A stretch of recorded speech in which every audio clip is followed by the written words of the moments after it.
releasing the rectus femoris, okay? So it attaches below the knee and up above the hip, okay?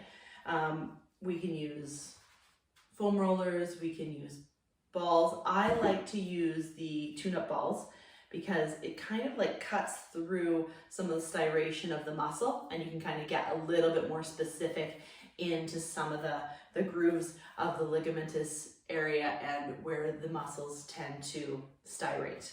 So one side only is what I'm going to show you today, but you're going to do whatever your NKT professional tells you.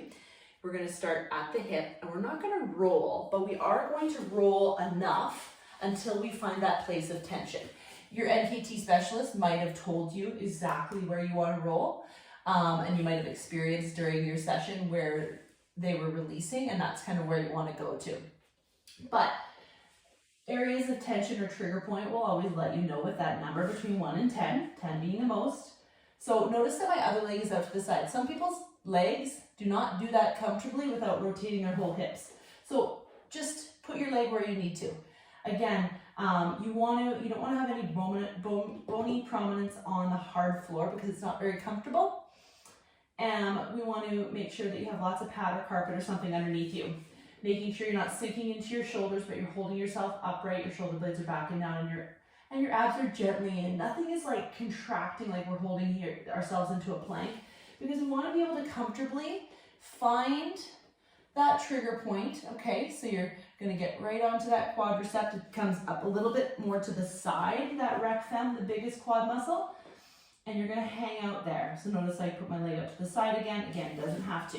Then once you're there, okay, if you do have a lower back issue, you can put a pillow or a rolled up towel underneath your abdomen or your hips, and you're going to hang out there.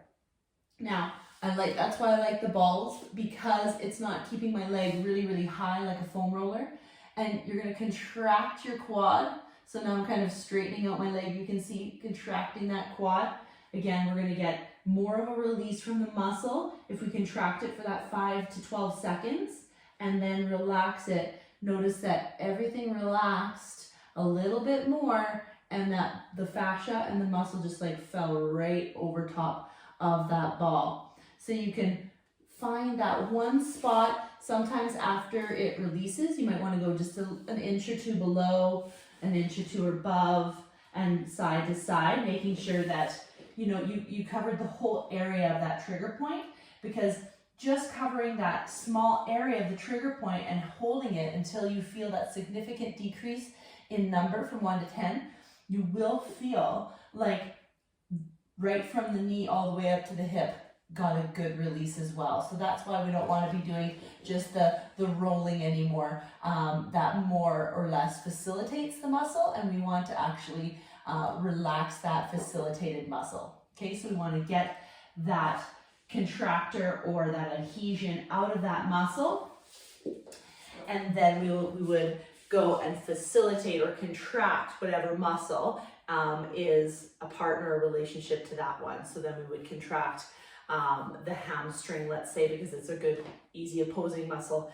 But we'll make sure that you go with what your NKT professional said, release all the muscles that you need to, and then facilitate the ones that compensate in that pattern.